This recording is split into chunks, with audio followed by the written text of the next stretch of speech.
trying to do is trying to get everyone like yourself and whoever else out there that wants to share motivation or just how they're getting along with life. Mm-hmm. Right? This is what we're doing. Okay, so I'm actually doing it right now. We'll let you go. Okay, so it's you guys see it, right? Yeah. Yay! Okay, awesome. All right, so let me chat for like 10 minutes here. Okay, awesome. Okay, bye. Hello. Sorry for the delay, guys. We had a little bit of technical issues getting started because this is actually my very first live video to Facebook, and so it's not even as easy as because I had to put it on their live post page, whatever. Anyway, my name is Patrice, and you might have heard of me before. I used to be a broadcast journalist. I did a lot of stuff for CBC. I had a talk show in Toronto on the radio and a current affairs show on television. And I also was the national news anchor for APTN for a while. I did that for quite some time. And then I got pregnant and everything changed. I had a baby. And so I decided, I'm just going to put my timer on my phone. I decided that what I was going to do was start a business. See, what happened was my daughter, she was about 8 months old, and one day I went to go pick her up out of her crib, and she had been scratching so bad on her elbows and on her legs that there was literal blood on the crib sheets of her bed. And I don't have to tell you if you're a parent, but that is, when your child is in pain and you don't know what to do, it's devastating. You feel weak and that you just desperately want to help your child. So of course I took her into the doctor, and their option was corticosteroids, which is the steroid creams that you see people getting written prescriptions for their things like eczema and psoriasis. Now, having been a journalist, I actually had seen stories not only about the detrimental effects of steroid use, but also in the long term. And so I knew, especially because my daughter, being so young, her skin was so thin, it was going to be doubly bad for her. So I was like, there's no way I'm putting this on my baby. So what I did is I looked at traditional medicine, the anecdotal evidence from centuries of our medicine, as well as, what's been going on at different academic studies. Looked at different universities, see how they were finally catching up to traditional medicine, and took all that information and then created a balm, like a cream, in my crock pot in my kitchen. Which cleared my daughter's eczema up in 2 days. Then I had extra because I had made a whole crock pot full. And then I ended up asking people on my mommy's Facebook group if anybody wanted any or needed any. I ended up immediately having to make 3 more crock pots. It's a huge issue, and a lot of people they don't want to use steroids. And in fact, doctors will even tell you, once they give you the prescription, use this sparingly a week or 2 and then stop. But that's not enough for people. Plus, if there's a better alternative that works just as well, why not use something that's non-toxic? So I submitted it into Health Canada and got approval to make those health claims on my packaging, and I went and got USDA certified organic, because that's when, I believe in using organics whenever possible, but if you have sensitive skin issues, you really have to know what's going on your skin. Like, you can't have something that's been harvested with a chemical, for example, because that little bit of chemical could actually be what's setting off your skin issues. So I went certified organic. Used very environmentally friendly packaging. I used glass jars. I used paper made from 100% recycled paper by a woman-owned business using wind power offsets, refillable tins for my travel sizes. So basically anything and everything that I could possibly do to make this the best company and product that's going to be of service to my customers, of service to the people I work with and the suppliers that I'm around, and to the environment. So did all that, and then I did my first farmer's market, which I sold $110, which was awesome.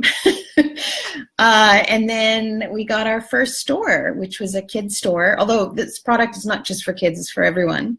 But my first store was a kids store, and I actually, they agreed to carry my product because I had solved a rash. A lot of people get rashes under the ring finger.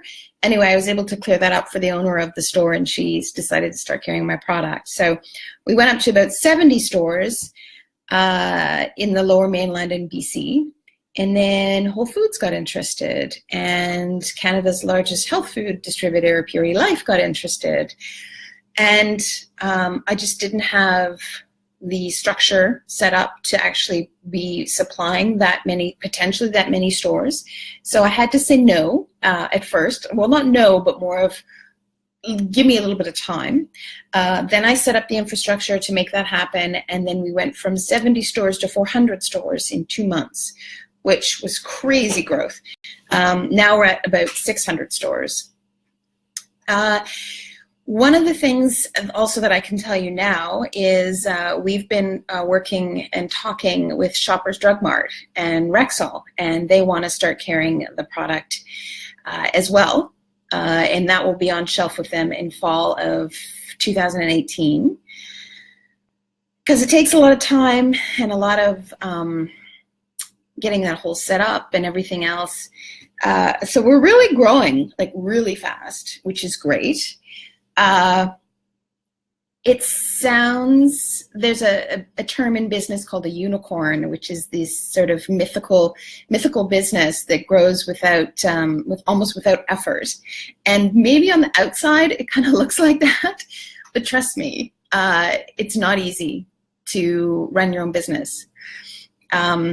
In no way, shape, or form would I ever not do it, because I love doing it. I love the daily challenge. I love that everything is always different. I love that I am in control of what I do and don't do, and that I'm always solving problems, and it's great. But for example, with our growth, people don't realize as well is that growth is actually really expensive. The more people, they want your product, so you have to create all this inventory, and again, more infrastructure, more processes, more employees, more everything. So you're spending all this money, and you're not necessarily guaranteed to be getting any of that back. You hope it will, but not necessarily guaranteed. So even now, like, people on the outside might go, oh, you're doing amazing, which is great. But the truth is, I worry about paying my rent every month too. So it's not any different than, your day to day, but at least you're in control of your own destiny, which I really love. So I highly recommend opening your own business. We as First Nations people, see, the business is actually being done a little bit differently now. I was able to create this company with integrity because I wasn't going to get in there and make it all about profit. This company is more about purpose. And we as First Nations people, we get that, like, inherently. The general Canadian population, American population, world population is finally, like, catching up to that. They're finally getting that it's more about, like, not just about dollars, as there's more to growing a business. But we've been doing this for centuries. Like, we get it. We get community. We get that everybody has something to offer. Our elders, our children, our people with, like, disabilities, they're all coming at a problem from a different perspective. And so we inherently see the value in that. So we actually have a lot to bring to this new business model that's happening. So it's another great advantage for us as First Nations people. I would say also that as a woman, this is something that I didn't realize until I actually got into business. It's tough growing from a small company to a larger company. Venture capital. So that's so initially when you start your business, you end up with, like, a bank, giving you like $5,000. You end up getting like a grant from the government for like $10,000 or $20,000. And that helps you to grow like a little tiny business. But if you actually want to get beyond that, which is what I'm trying to do, venture capital is where you get money, which is other people coming in to invest in your company. Only 4% of venture capital goes to women. It's incredible. Like, it's such a incredible inequality still in this day and age for women in business.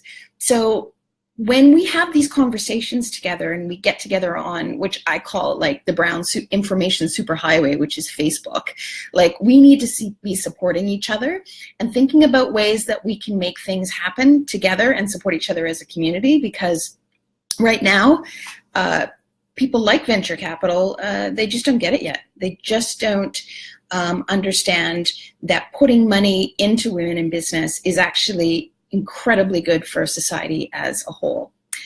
Oh, we have some people that are, hello everyone, Alice, Otis. If you guys have any questions as well as you're listening, I would be really happy to answer any questions you might have as I'm like rambling on about business. Also, I don't want to make it seem like I just, I don't know, that I'm any, like, okay, this is who I am. I am an alcoholic. I've been sober for 10 years. I'm a single mom. So I'm really tired all the time. And like I said, I'm always wondering, like, if I'm going to make sure that I can pay my rent, because now it's just not my rent. I actually have to worry about the other people that I have working for me. And I want to make sure that I'm paying them fairly as well. So I want to be paying a living wage to everyone. And I think the perception around business is that you have to be a certain type of person to open your own business. And that's certainly the way that I perceived it. Like, I perceived it to be somebody who's got their MBA, is really good at Excel spreadsheets and math, which I am not, and, walks around in a suit and a little suitcase and that kind of, I'm probably a man, right? It is definitely not the perception that I thought. I mean, you can actually, anybody can do this. There's less barriers now to open up your own business. Oh my goodness, look at all the little likes. That's so cool. This is fun. So I think that if you have an idea or something you're passionate about, take a shot. Like, also, another one of the things, you have to be really frugal when you're opening your own business. Like, there are certain things, like, let me show you, hold on, let me show you my packaging. So this is the packaging I was from 100% recycled paper. I buy it from a woman-owned business using wind power offsets. These are all veggie and soy-based inks. This is way more expensive than plastic or just the regular paper that most products out there are putting on the shelf. That's because I really think that it's important to be spending money on things like this. Now, that being said, when I go and do trade shows and booths, like for retailers and stuff like that, you see all these big fancy booths and they've got all these banners and blah, blah, blah.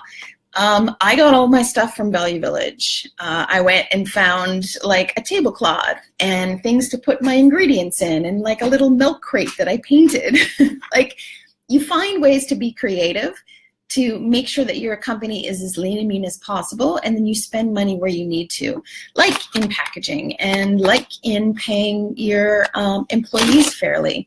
So it's really about the values that you're bringing to it. What else can I tell you guys? I feel like I've been rambling on already for 10 minutes. If you have any questions, and you don't feel comfortable saying them right now, if you ever want to reach out to me directly, I'd be happy to answer any questions or to maybe help. I know there's like a ton of information that I've had to learn over the last 3 or 4 years. And if I can share any of that with you, I'd be quite happy to. some words of advice I think I could probably give is, if you're going into a business, be very wary of consultants. They love taking your money and not necessarily bringing the value that you really need. I would recommend potentially getting, more than maybe anything else, is getting a personal assistant. Because it's like, you really know your business better than anybody else. And what you really need is more brain capacity, more ability to clone yourself, basically. That's not possible yet. But if you have an assistant, maybe that will help you, give you that brain space to be able to do the things that you might be looking at a consultant for, and they're very expensive. So yeah, that's something I would recommend. Alice, what's the name of your product? Yes. So my product is Satya Organic Eczema Relief. So it's satya.ca. Like I said, I'm in about 600 stores across Canada, and you can buy it on my website. And if you're interested in the product itself, not only can you buy it on the website at satya.ca, you can buy it in stores. And there is an in-store button at the top of the website, and you click on that, put in your hometown, and the nearest store will show up as well. So that would save you shipping costs, obviously, but if you have to ship, you can order through the website. Yes, so consultants, be very wary. Never give away equity in your company. Unless someone is actually bringing what they call skin to the game, like unless they're putting money into your company, don't give away any of your company for sweat equity or because you like them. Never, never, never, never. Though whoever it is that's coming into your company, they haven't bled, sweat, tears, stress, all the things that you've done. And you deserve to hold on to your company. If you are going to bring a consultant in, or somebody like that, make sure it's for a very defined project, pay them for that, and then say goodbye. What else can I mention to you? And also following your gut as well is huge. I think that we inherently know, and maybe even especially as women, we have this sixth sense. And they say actually a lot of your brain, there's actually brain cells in your stomach, in your intestine. So listen to that, because when your gut is telling you that something is wrong, don't let somebody else tell you that it's right. I think when I first started, I was really, because I didn't know what I was doing. So I would listen to somebody who came in as an expert and told me this is the way that I should be doing it. And my gut said no, but I still did it anyway because I thought they knew better. It's easy to say, but in reality, if you can listen to yourself, you'll get so much farther ahead. Is it available in the States? Yes. So we ship actually all around the world. We have shipped to New Zealand and Australia and Japan and Ireland and Norway and the Netherlands and Spain, all over the place. Eczema is a huge problem. For the general population, we're looking at 2 to 3% of adults in the world have eczema.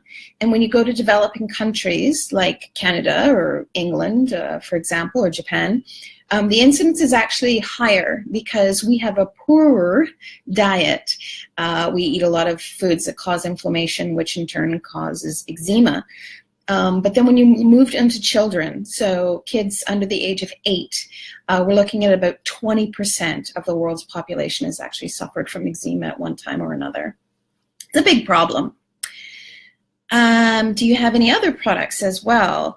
Not right now. I do have a couple of products that are in development. One is more specifically around psoriasis. It's actually using a traditional medicine on the West Coast, which I'm not going to say yet.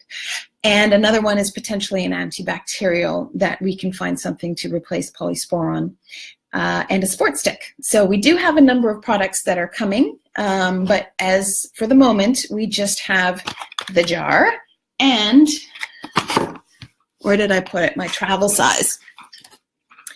This is my travel size. This solves a couple of different problems. So for one, sample packaging, you know, if you see them, they give them out in stores. It's so wasteful. Like half the time you don't even use it. And when you do try to use it, there's hardly anything in there. So how are you supposed to get a good try of it?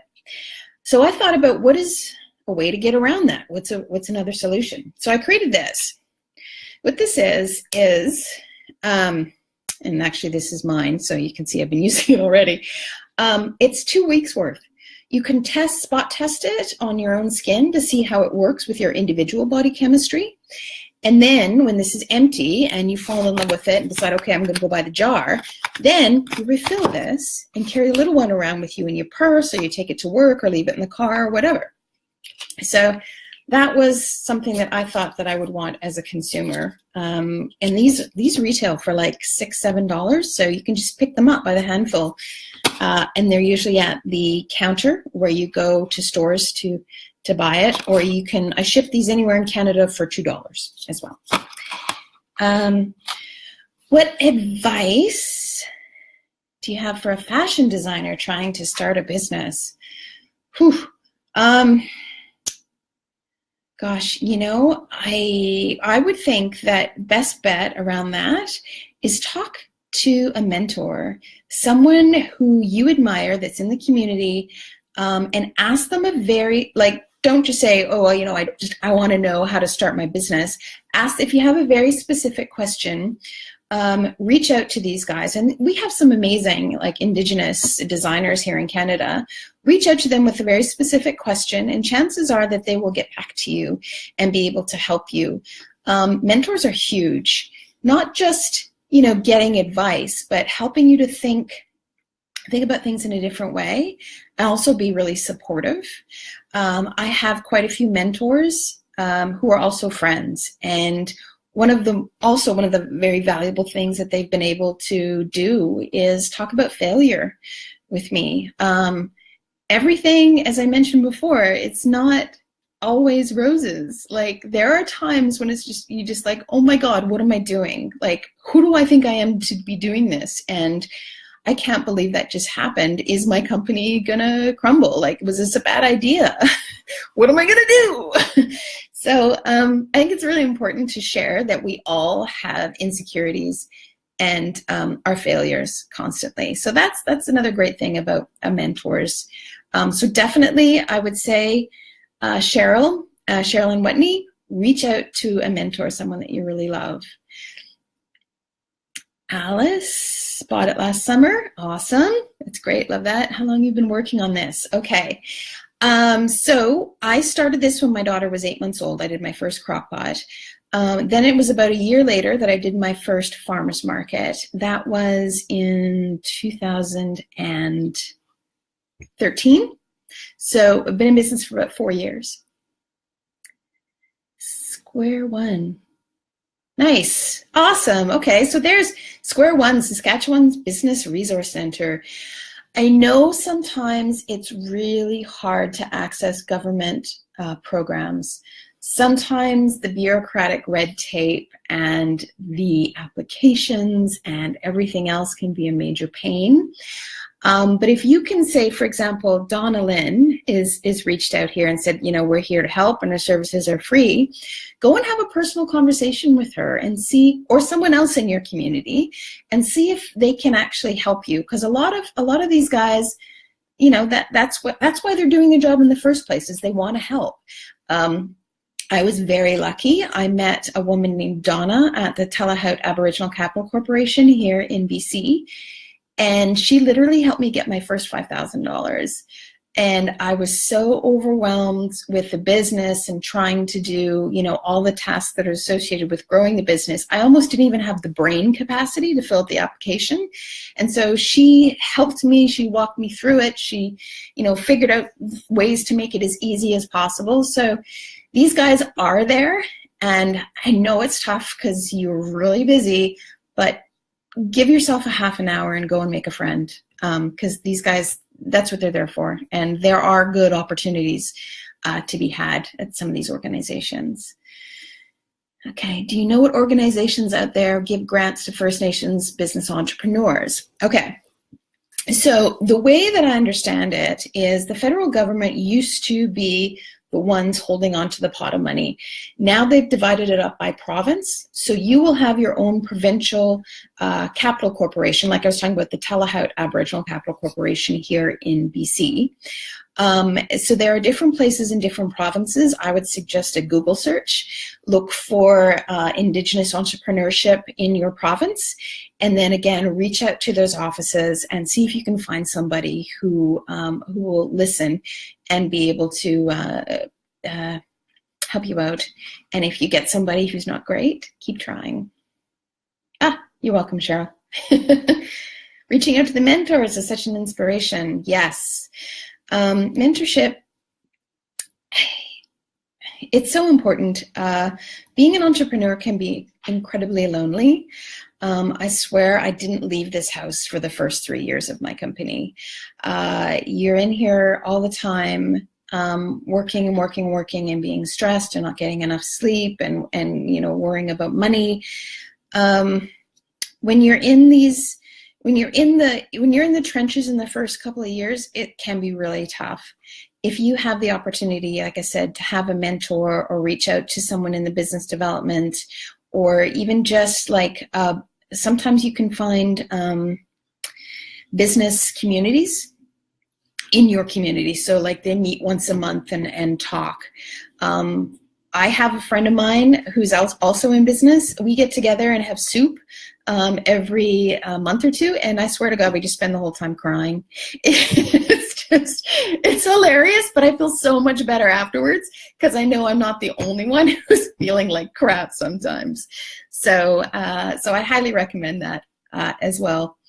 Ooh, I've been talking a lot longer than I thought I was going to, almost a half an hour. I said I was only going to talk for 10 minutes. I will, okay, so I think maybe I should sign off. Indigenous Opportunities has been amazing. I want to say thank you to Jean to reaching out to me, to allowing me to do this. This has been my first Facebook Live, as I mentioned, because I didn't know how to start it on time. But it's been a lot of fun. And I think if you guys have any more questions, like I said, reach out to me directly, Patrice, Patrice, @satya.ca. Actually, maybe I can write that in the comments here. Patrice@satya.ca. You can reach out to me directly, and maybe we'll come back and do another one sometime. That would be a lot of fun.